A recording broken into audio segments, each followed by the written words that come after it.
And here is the Writer's Almanac for Thursday. It's the 14th of January, 2021. It's the birthday of Mary Robeson, born in Washington, D.C., 1949, novelist, short story writer, grew up in Ohio, 5 brothers, 2 sisters, ran away from home twice, once going to Florida to look for Jack Kerouac. She always wanted to be a writer.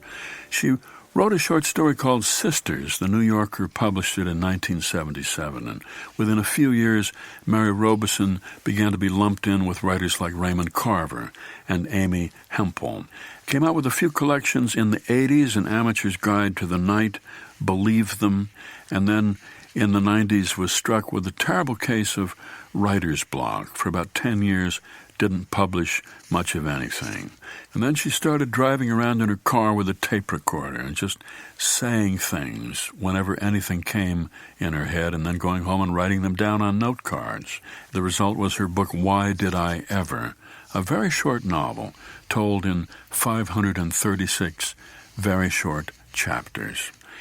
It's the birthday of historian Taylor Branch, born in Atlanta, 1947. Family ran a chain of laundromats and bowling alleys.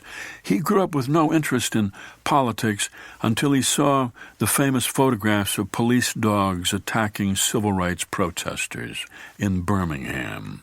He said, "It penetrated my little world of high school sports and chasing girls."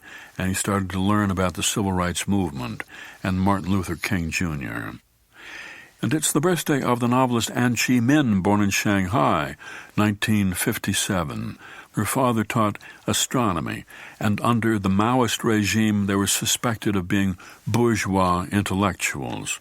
And when she was 17, Anchee Min was sent to a labor camp called Red Fire Farm, where she could experience being a peasant. It was terrible, back-breaking work and a very hard life. One of her co-workers, a woman, was caught with a lover. He was executed. She went insane and killed herself. Anchee Min was discovered there on the farm by Mao Zedong's wife, Jiang Qing, who thought she looked the perfect part to play a peasant in a new movie. But then Mao died, and his wife, Jiang Qing, was suddenly out of favor.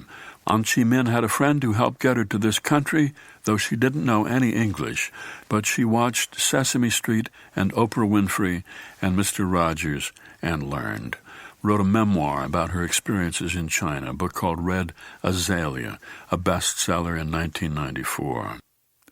Here's a poem by Thomas Hardy from 1914, The Voice. Woman much missed, how you called me, saying that now you were not as you were when you had changed from the one who was all to me, but as at first when our day was fair.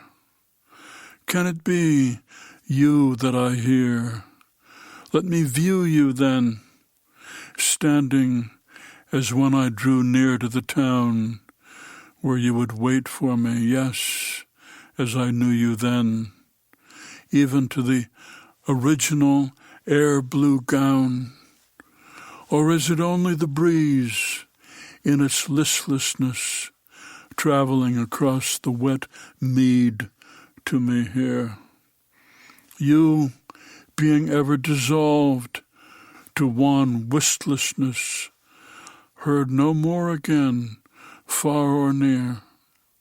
Thus I, faltering forward, leaves around me falling, wind oozing thin through the thorn from norward, and the woman calling.